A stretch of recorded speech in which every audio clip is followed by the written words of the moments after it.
नमस्कार दोस्तों, आज की हमारी इस वीडियो में हम शनिवार व्रत कथा सुनेंगे। एक समय सूर्य, चंद्रमा, मंगल, बुध, बृहस्पति, शुक्र, शनि, राहु और केतु इन ग्रहों में आपस में झगड़ा हो गया कि हम सब में सबसे बड़ा कौन है। सब अपने आप को बड़ा छोटा कहते थे और आपस में झगड़ने लग गए।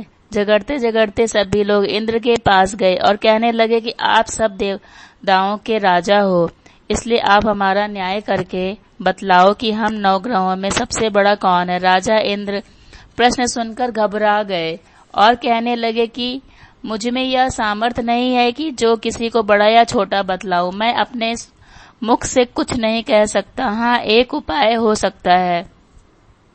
इस समय पृथ्वी पर राजा विक्रमादित्य दूसरों के दुखों का निवारण करने के लिए धरती पर गए हैं, इसलिए तुम सब मिलकर उन्हीं के पास जाओ, वहीं तुम्हारे दुखों का निवारण करेंगे। ऐसा वचन सुनकर सभी ग्रह देवता चलकर भूलोक में राजा विक्रमादित्य की सभा में जाकर उपस्थित हुए और अपना प्रश्न राजा के सामने रखा। राजा उनकी बात सुनकर बड़ी चिंता में पड़ गए कि मैं अपने मुख से किसको बड़ा और किसको छोटा बतलाऊं। जिसको छोटा बतलाऊंगा वही क्रोध करेगा, परंतु उनका झगड़ा निपटाने के लिए एक उपाय सोचा कि सोना, चांदी, कांसा, पीतल, शीशा, रागा, जस्ता, अभ्रक और लोहा 9 ग्रहों के 9 आसन बनवाए। सब आसनों को क्रम से, जैसे सोना सबसे पहले और लोहा सबसे पीछे बिछवाए। इसके पश्चात राजा ने सब ग्रहों से कहा कि आप सब अपने अपने सिंहासनों पर बैठिए। जिसका आसन सबसे आगे वह सबसे बड़े और जिसका आसन सबसे पीछे वह सबसे छोटा जानिए, क्योंकि लोहा सबसे पीछे था और वह शनिदेव का आसन था, इसलिए शनिदेव ने समझ लिया कि राजा ने मुझको सबसे छोटा बना दिया है। इस पर शनि को बड़ा क्रोध आया और कहा कि राजा, तू मेरे पराक्रम को नहीं जानता। सूर्य एक राशि पर 1 महीना, चंद्रमा 2.25 महीना 2 दिन, मंगल 1.5 महीना, बृहस्पति 13 महीने, बुध और शुक्र 1 महीने, परंतु मैं एक राशि में 2.5 साल अथवा 7.5 साल तक रहता हूँ। बड़े बड़े देवताओं को भी मैंने भीषण दुख दिया है। राजन सुनो, राम जी को 7.5 और वनवास हो गया और रावण पर आई तो राम ने लक्ष्मण को सेना लेकर लंका पर चढ़ाई कर दी, रावण के कुल का नाश कर दिया। हे राजा, अब तुम सावधान रहना। राजा कहने लगे, जो कुछ भाग्य में होगा देखा जाएगा। इसके बाद अन्य ग्रह तो प्रसन्नता के साथ चले गए, परंतु शनिदेव बड़े क्रोध के साथ वहां से सिधारे।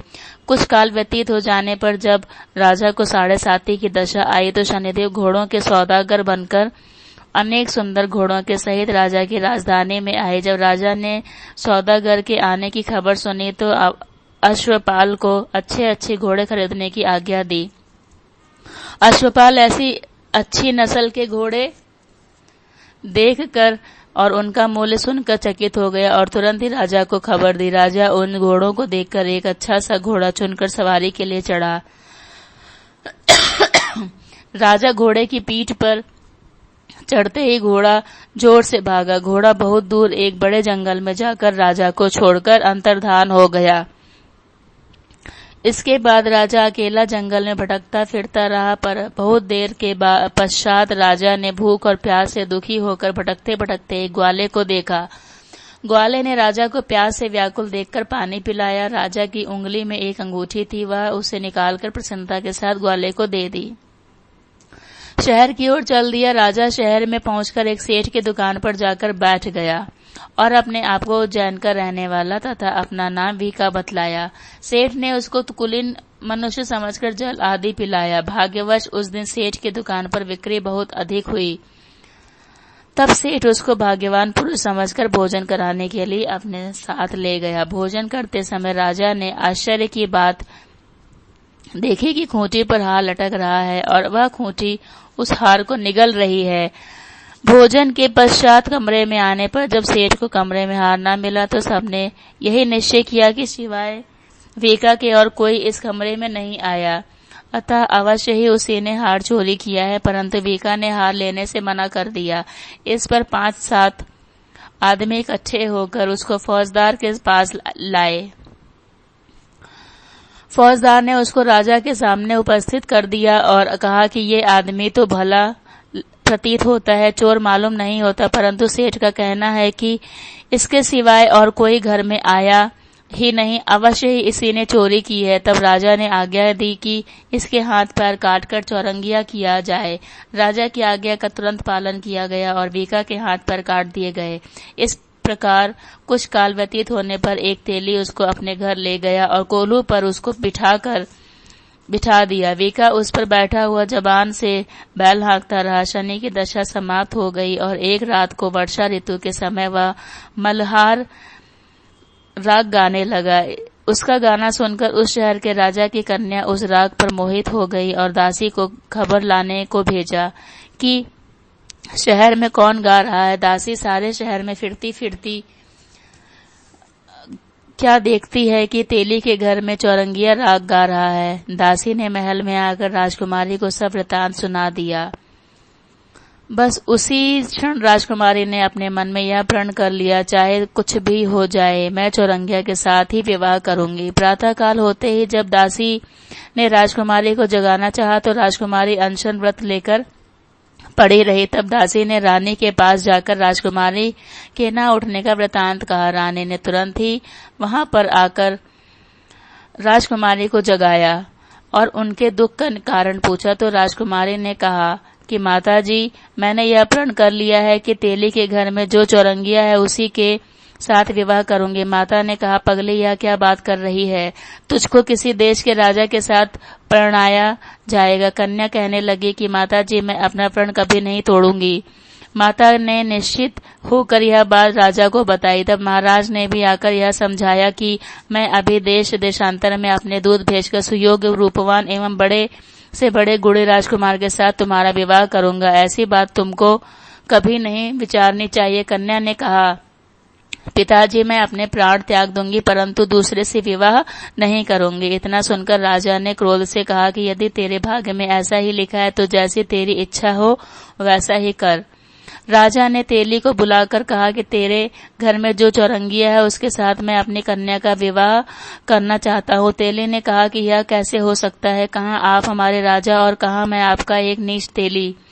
परंतु राजा ने कहा कि भाग्य लिखे को कोई नहीं टाल सकता, अपने घर जाकर विवाह की तैयारी करो। राजा ने उसी समय तोरण और बंदरवाल लगवाकर अपनी राजकुमारी का विवाह चौरंगिया विक्रमादित्य के साथ कर दिया। रात्रि को जब विक्रमादित्य और राजकुमारी महल में सोए, आधी रात के समय शनिदेव ने विक्रमादित्य को स्वप्न दिया कि राजा, कहो मुझको छोटा बतलाकर तुमने कितना दुख उठाया। राजा ने क्षमा मांगी। शनिदेव ने प्रसन्न होकर विक्रमादित्य को हाथ पैर दिए। तब राजा ने कहा, महाराज, मेरी प्रार्थना स्वीकार करें कि जैसा दुख आपने मुझे दिया है ऐसा और किसी को ना दे। शनिदेव ने कहा कि तुम्हारी यह प्रार्थना स्वीकार है। जो मनुष्य मेरी कथा सुनेगा या कहेगा उसको मेरी दशा कभी नहीं लगेगी। इस प्रकार ध्यान करेगा या चींटियों को आटा डालेगा उसको सब मनोरथ पूर्ण होंगे। इतना कहकर शनिदेव अपने धाम को चले गए। राजकुमारी की आंखें खुली और उसने राजा के हाथ पांव देखे तो आश्चर्य को प्राप्त हुई।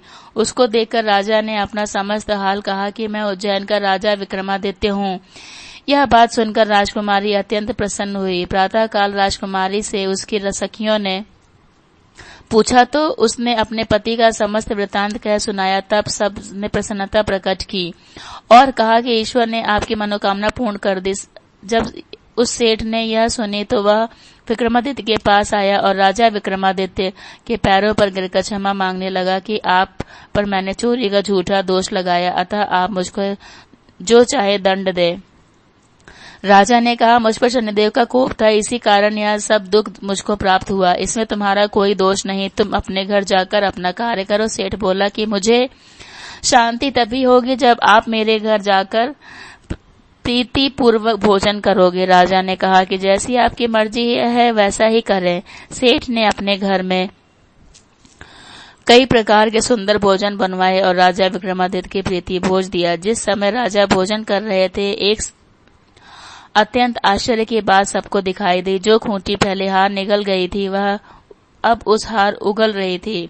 जब भोजन समाप्त हो गया तो सेठ ने हाथ जोड़कर बहुत ही मोहरे राजा को भेंट की और कहा कि मेरे श्री कंवर नामक एक कन्या है, उसका पहाड़ी ग्रहण आप करें। इसके बाद सेठ ने अपनी कन्या का विवाह राजा के साथ कर दिया और बहुत सा दान दहेज आदि दिया। इस प्रकार कुछ दिनों तक वहां निवास करने के पश्चात विक्रमादित्य ने शहर के राजा से कहा कि अब मेरी उज्जैन जाने की इच्छा है। फिर कुछ दिन के बाद विदा लेकर राजकुमारी मनभावनी सेठ की कन्या श्री कंवरी तथा दोनों जगह के दहेज में प्राप्त अनेक दास दासी रथ और पालिकाओं सहित विक्रमादित्य उज्जैन की तरफ चले। जब शहर के निकट पहुंचे और पुरवासियों ने राजा के आने का संवाद सुना तो समस्त उज्जैन की प्रजा अगवानी के लिए आई तथा बड़े प्रसन्नता से राजा अपने महल में पधारे। सारे शहर में बड़ा भारी महोत्सव मनाया गया और रात्रि को दीपमाला की गई। दूसरे दिन राजा ने शहर में यह सूचना कराई कि शनिश्चर देवता सब ग्रहों में सर्वोपरि हैं। मैंने इनको छोटा बतलाया, इसी से मुझको यह दुख प्राप्त हुआ है। इस कारण सारे शहर में सदा शनिश्चर की पूजा और कथा होने लगी। राजा और प्रजा अनेक प्रकार के सुख भोगती रही। जो कोई शनिश्चर की इस कथा को पढ़ता तथा सुनता है, शनिदेव की कृपा से सब दुख दूर हो जाते हैं। शनिवार की कथा को व्रत के दिन अवश्य पढ़ना चाहिए। ओम शांति, ओम शांति, ओम शांति। जय श्री शनिदेव महाराज की जय।